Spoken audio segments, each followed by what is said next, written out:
Hey there, let's be real. You've got a lot going on. Juggling work, family, social life, and endless tasks can feel overwhelming. I'm here as your friendly neighborhood psychologist to give you a bit of tough love with compassion. Your brain has limits, and pushing it constantly isn't the solution. Cognitive load theory, or CLT for short, offers a way to work smarter, not harder. Let's explore how understanding your brain's capacity can transform how you learn, work, and manage daily life. Welcome back to Savvy Psychologist. I'm your host, Dr. Monica Johnson.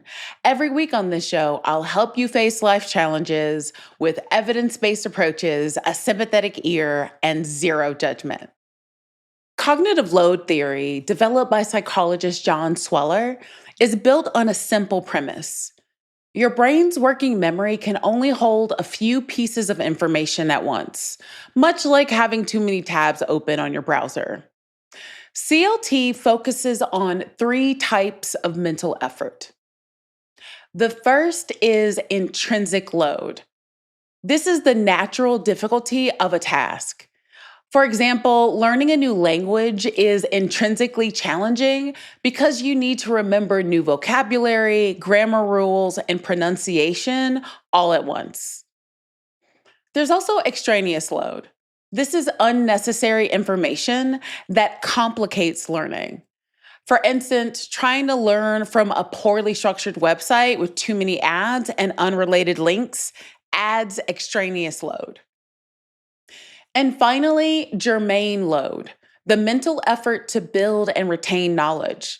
An example would be practicing math problems repeatedly to understand and remember the method for solving them. Imagine learning to drive. Balancing steering, braking, and observing traffic is intrinsically challenging. Now add a confusing manual and you're dealing with extraneous load. But when you figure out how to drive smoothly and remember it for the future, you're applying germane load. Balancing these loads is key to avoiding mental burnout because when any one load overwhelms your working memory, you experience mental fatigue. Managing these loads ensures your brain isn't constantly overworked, helping you stay focused, productive, and emotionally balanced. When cognitive load is out of balance, it can take a serious toll on your mental health and daily functioning.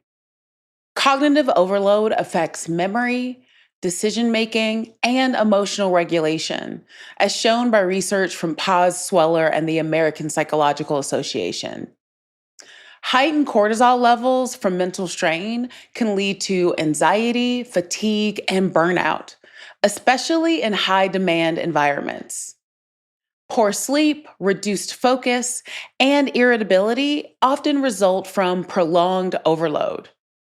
Techniques like breaking tasks down, reducing distractions, using visuals, and taking structured breaks helps to manage cognitive load, enhancing productivity, reducing stress, and supporting mental well-being every day.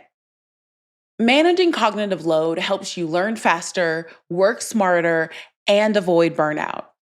For example, before balancing cognitive load, Maria, a single mother working as a cashier, felt overwhelmed every day, juggling work shifts, her child's school needs, and household responsibilities.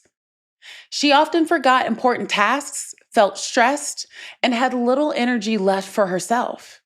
After applying cognitive load management techniques like prioritizing her to-do list, setting boundaries during work hours, and using a calendar for scheduling, Maria experienced a noticeable change. She became more organized, felt less stressed, and found time for her child and personal interests. By balancing these mental efforts, you'll also notice improvements in your daily life, helping you focus better, stay calm under pressure, and handle responsibilities efficiently without feeling drained. It's a practical tool to stay productive, focused, and mentally healthy every single day.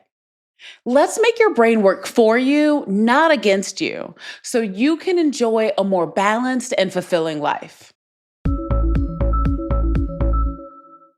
So let's get into some practical techniques to manage cognitive load.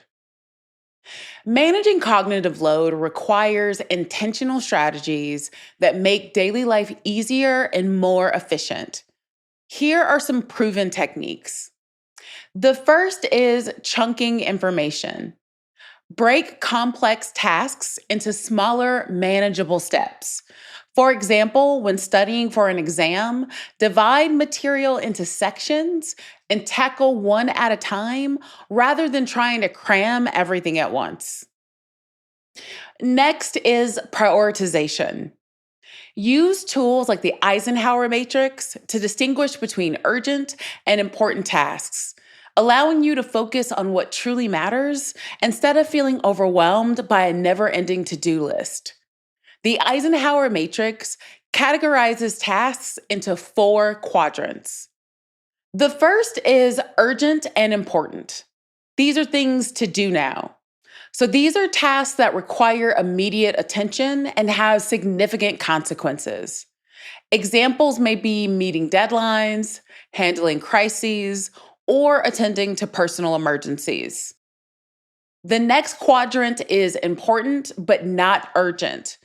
So this would be something to schedule. These are tasks that contribute to your long-term goals and well-being, but don't need immediate action. Examples of this could be strategic planning, exercise, skill development, and working on long-term projects.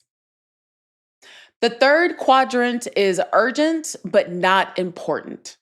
So this may be things that you should delegate. These are tasks that require immediate attention, but don't necessarily require you to do them. Examples can be responding to non-critical emails, handling minor requests, or scheduling meetings or appointments. And quadrant 4 are things that are neither urgent nor important, so you may want to consider eliminating them. These are tasks that offer little to no value and should be minimized or eliminated. Examples can be excessive social media scrolling, binge watching TV, or attending unnecessary meetings. The next strategy is reducing distractions. Create an environment that supports focus by silencing notifications, setting designated work hours, and using noise-canceling headphones when necessary. The next tip is to use external memory aids. These reduce reliance on working memory by writing down important details in planners, digital apps, or sticky notes, freeing up mental capacity for more complex problem solving. Please do not try to hold it all in your head. The next strategy is leveraging visual learning. This is where you use diagrams, mind maps, or color-coded notes to reinforce information, enhancing memory retention and comprehension. I'm going to take a moment to say more about mind maps because this may be a new concept for you. Mind maps use branches and connections to organize information visually. These are useful for studying complex topics, brainstorming, and organizing thoughts.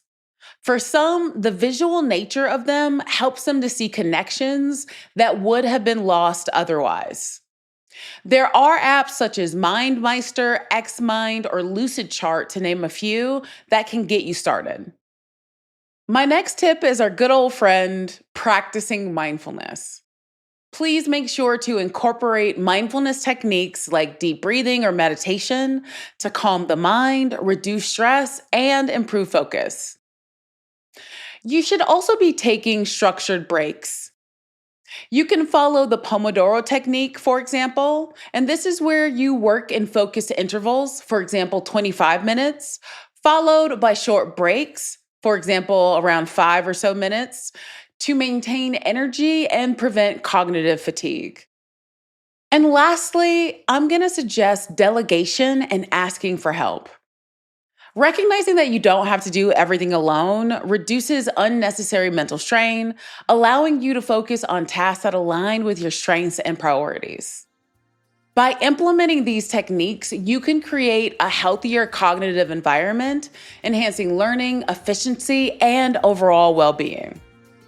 How are you going to be working smarter this year? Let me know. You can contact me via my Instagram at KindMindPsych or via my email at psychologist@quickanddirtytips.com. The Savvy Psychologist is a Quick and Dirty Tips podcast. It's audio engineered by Steve Rickyberg with script editing by Brandon Getchus. Our podcast and advertising operations specialist is Morgan Christensen. Our digital operations specialist is Holly Hutchings.